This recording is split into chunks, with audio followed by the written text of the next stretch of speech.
नमस्कार students, video पर आप सभी छात्रों का स्वागत है। जीएनएम नर्सिंग के जो फोरम है वो कब से स्टार्ट हो रहे हैं, यानी कि जनरल नर्सिंग एंड मिडवाइफरी।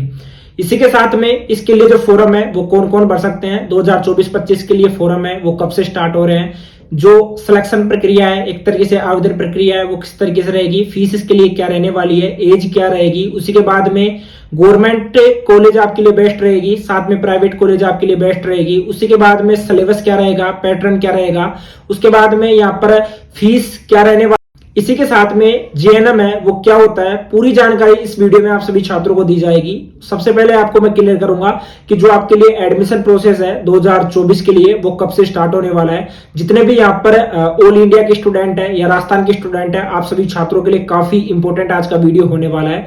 पूरी जानकारी आप सभी छात्रों को इस वीडियो में मिलेगी।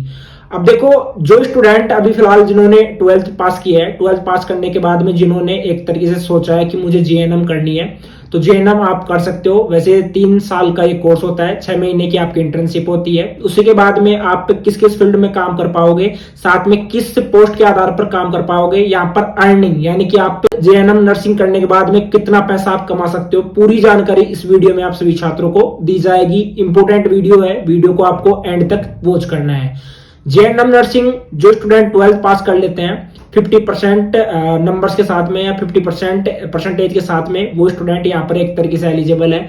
यहाँ पर साइंस के स्टूडेंट ही नहीं, बाकी आर्ट्स के स्टूडेंट है, कॉमर्स के स्टूडेंट है, वो भी यहाँ पर अप्लाई कर सकते हैं। अब आप सभी छात्र यानी कि बोथ बॉयज एंड गर्ल्स दोनों यहाँ पर जीएनएम नर्सिंग कर सकता है, ठीक है। उसी के साथ में आपको मैं क्लियर कर दूं कि आप नर्स के रूप में किस किस पोस्ट पर काम कर सकते हैं। आप मिडवाइफरी की तरह काम कर सकते हैं, क्लिनिक नर्स की तरह काम कर सकते हैं, इमरजेंसी क्लिनिक नर्स की तरह काम कर सकते हैं, लीगल नर्सिंग कंसल्ट की तरह काम कर सकते हैं, मेंटल हेल्थ केयर गिवर की तरह काम कर सकते हो, नर्सिंग टीचर के रूप में काम कर सकते हो, चाइल्ड नर्स की तरह काम कर सकते हैं, एज ए सोशल वर्कर भी काम कर सकते हैं, कम्युनिटी नर्स की तरह काम कर सकते हैं, इवन हेल्थ प्रमोशन ऑफिसर की तरह भी आप काम कर सकते हैं। उसी के बाद में आप सभी छात्रों को मैं क्लियर कर दूं, देखो बाकी जो पॉइंट है आपको मैं क्लियर करूंगा, उससे पहले जो जानकारी है वो आप सभी छात्र समझ लीजिए, क्योंकि आप सभी छात्रों के माइंड में डाउट किसी भी प्रकार का नहीं होना चाहिए। उसी के बाद में आप सभी छात्रों को क्लियर कर दूं कि आप जो वर्क है वो कहां कहां कर सकते हैं। फर्स्ट में आप रूरल हेल्थ सेंटर में वर्क कर सकते हैं, गवर्नमेंट हॉस्पिटल के अंदर वर्क कर सकते हैं, एनजीओज में एक तरीके से वर्क कर सकते हैं, ओल्ड एज होम में भी आप वर्क कर सकते हैं, गवर्नमेंट हेल्थ स्कीम में भी वर्क कर सकते हैं, कम्युनिटी हेल्थ सेंटर में भी आप काम कर सकते हैं, गवर्नमेंट डिस्पेंसरी की जो वैकेंसीज हैं उनमें भी आप काम कर सकते हैं, प्राइवेट हॉस्पिटल के अंदर भी आप काम कर सकते हैं, उसी के साथ में कोई प्राइवेट क्लिनिक है उसमें भी आप सभी छात्र काम कर सकते हैं। अब उसके बाद में आप सभी छात्रों को मैं क्लियर कर दूं, अभी देखो इसमें एडमिशन है, एडमिशन प्रक्रिया आपकी डायरेक्ट भी होती है, इनडायरेक्ट भी होती है। डायरेक्ट आपको मैं क्लियर कर दूं, आपकी परसेंटेज बेस पर हो जाती है, या डायरेक्ट आप एक तरीके से फीस के हिसाब से जो फीस का स्ट्रक्चर रहता है किसी भी यूनिवर्सिटी का, किसी भी एक तरीके से कॉलेज का, उसके हिसाब से आप डायरेक्ट एडमिशन ले सकते हो। इनडायरेक्टली आप एंट्रेंस एग्जाम दे सकते हो। अभी भी ऐसी यूनिवर्सिटी है एक तरीके से, जैसे जयपुर में बात करें, राजस्थान जयपुर में बात करें, तो राजस्थान में एक तरीके से इसके लिए ऑफिशियल फॉर्म निकलते हैं जीएनएम नर्सिंग के। जैसे लास्ट ईयर की बात करें तो दिसंबर में फॉर्म निकले थे, इस बार जो आपके फॉर्म है वो अक्टूबर नवंबर में निकल जाएंगे।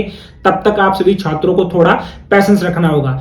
उसके बाद में इसमें एलिजिबिलिटी है वो क्या रहती है, इसमें जितने भी जो 12th पास स्टूडेंट है वो एक तरीके से एलिजिबल रहते हैं, चाहे आप आर्ट्स ग्रुप से हो, साइंस ग्रुप से हो, कॉमर्स ग्रुप से हो, आपकी 50% आपकी परसेंटेज होनी चाहिए, साथ ही में आपके इंग्लिश में 50% नंबर है वो आपके नेसेसरी है। उसी के बाद में साइंस के स्टूडेंट तो यहाँ पर जीएनएम नर्सिंग कर ही सकते हैं, उनको तो मैं गाइड करूंगा कि आपको बीएससी नर्सिंग करनी चाहिए। बाकी जीएनएम नर्सिंग है, आर्ट्स के स्टूडेंट है, कॉमर्स के स्टूडेंट है, वो भी ये जीएनएम नर्सिंग है वो कर सकते हैं। यहाँ पर जो एज रहेगी आपकी वो 17 साल से लेकर 35 साल तक रहेगी। इसमें जो बाकी अदर कैटेगरी के स्टूडेंट है जैसे एसटी एससी के स्टूडेंट है उनको थोड़ा बहुत यहाँ पर रिलैक्सन दिया जाता है, एज रिलैक्सन दिया जाता है, साथ में फीमेल्स को भी यहाँ पर एज रिलैक्सन है वो दिया जाता है। उसी के बाद में फीस आपकी क्या रहने वाली है, फीस प्राइवेट कॉलेज के लिए अलग रहती है, गवर्नमेंट कॉलेज के लिए अलग रहती है। प्राइवेट कॉलेज से पहले मैं आपको गवर्नमेंट कॉलेज से रिलेटेड क्लियर कर देता हूं। अभी देखो वैसे देखा जाए तो 1 से 2,000 रुपए आपकी फीस रहती है। पूरे इंडिया में बात करें तो जिस भी स्टेट में अगर जेएनएम नर्सिंग का एक तरीके से एग्जाम होता है या जेएनएम नर्सिंग करवाई जाती है तो 1 से 2 हजार रुपए आपसे एक तरीके से चार्ज किया जाता है। और बाकी जो एक्स्ट्रा फीसेज रहती है वो भी वहां पर इंक्लूड रहता है। आपको टोटल यहाँ पर राजस्थान की मैं क्लियर करूं तो राजस्थान में गवर्नमेंट कॉलेज के लिए 10,000 रुपए प्रतिवर्ष यहाँ पर फीस रहती है। बाकी जो प्राइवेट कॉलेज है, ठीक है, प्राइवेट कॉलेज के लिए आपकी फीस है वो 1 लाख से लेकर 80,000 रुपए तक आपकी रहती है। 1 लाख तक आपकी फीस रहती है। और उसी के साथ में आपको मैं क्लियर कर दूं, जो आपकी जेएनएम नर्सिंग है वो 3 साल की होती है। 3 साल के बाद में आप 6 महीने की आपकी इंटर्नशिप होती है। इंटर्नशिप आप जैसे ही कंप्लीट कर लेते हो उसके बाद में आप एक तरीके से पैसे कमाने के लिए एलिजिबल हो जाते हो। उसके लिए आप पैसा अच्छा खासा अर्न कर सकते हो। जैसे फर्स्ट में आपको 20,000 रुपए 25,000 रुपए आपको दे होता है।